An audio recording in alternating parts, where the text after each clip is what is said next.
Many hear the word, few live it. But the word was never given for information alone. It was given for transformation. It was not meant to remain in your ears. It was meant to take root in your heart and manifest in your life. Practice turns revelation into manifestation, and manifestation changes levels. When you live the word, it becomes flesh in you, and when it becomes flesh, your results shift.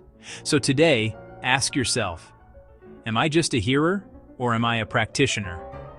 Prepare your heart. Expect activation. Your change of levels begins now. Welcome to The Explainer. Today, we're going to break down this really powerful idea from the text, The Unseen Realm. It's all about a reality that exists just beyond what we can physically see, and how understanding it can totally change our relationship with fear. So let's dive right into a story. We're in this ancient city called Dothan. A servant of a man named Elisha wakes up. He looks outside, and he is just gripped by pure, absolute terror. And his first words, this desperate question, they really set the stage for everything we're about to unpack. I mean, can you even blame him for freaking out? From where he's standing, this situation looks completely hopeless. There's a whole army, a massive military force, and they are totally surrounded. His conclusion? It was logical, it was rational, and it was based 100% on the overwhelming evidence right in front of his face. And this, right here, is what we could call a servant's view. It's that perspective that's just defined by fear, defined by what you can physically see. You know, you see a massive problem and your brain immediately jumps to, oh, that's it, it's over. But then, his master, Elisha, says something that sounds, well, completely insane. He looks at the exact same situation, the same army, and tells his terrified servant, don't worry about it. The guys on our side outnumber them. I mean, that statement makes absolutely no sense based on the physical evidence. And this is where the story pivots. This is the moment that reveals the core idea of the source material, the concept of the unseen realm. Now, what's so fascinating here is what Elisha actually prays for. He doesn't ask for the army to just disappear or be destroyed. No, he asks for something much, much deeper. He asks for his servant's eyes to be opened.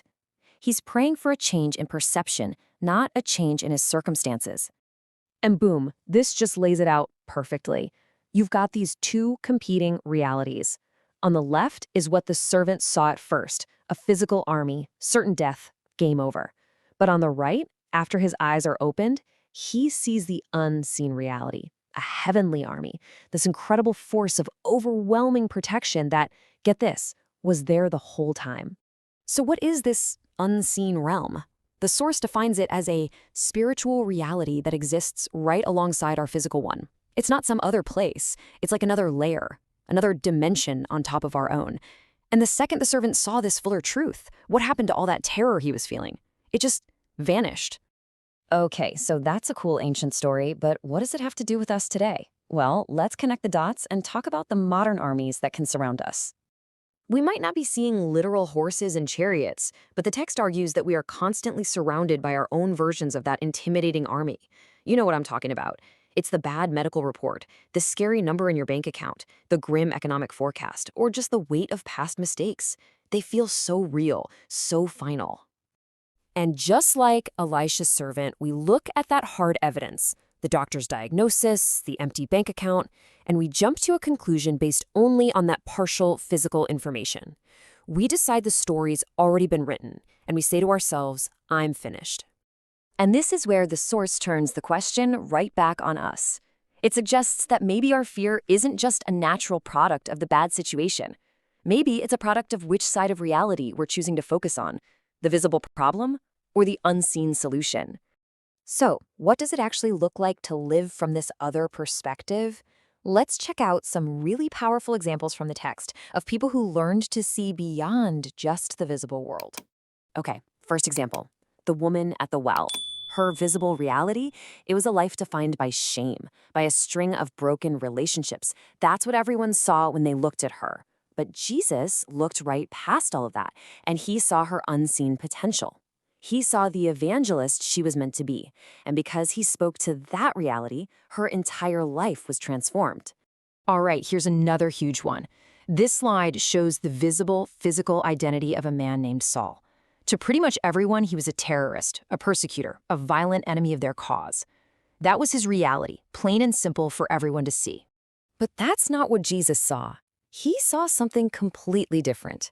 He looked into the unseen realm and called out Saul's true destiny, to become Paul, one of the most influential apostles in all of history. Think about that. The world was changed because someone chose to see past the visible identity to the unseen potential. Okay, so this way of seeing is obviously transformative. It's a game changer. So the big question is, how do we actually do it? Well, the source provides a pretty clear path for how to open your own eyes. The text lays out these 3 basic steps. First, excuse your fears. Basically, give yourself permission to question them. Acknowledge that they're based on an incomplete picture of reality. Second, you have to actively seek that unseen perspective. You have to press in.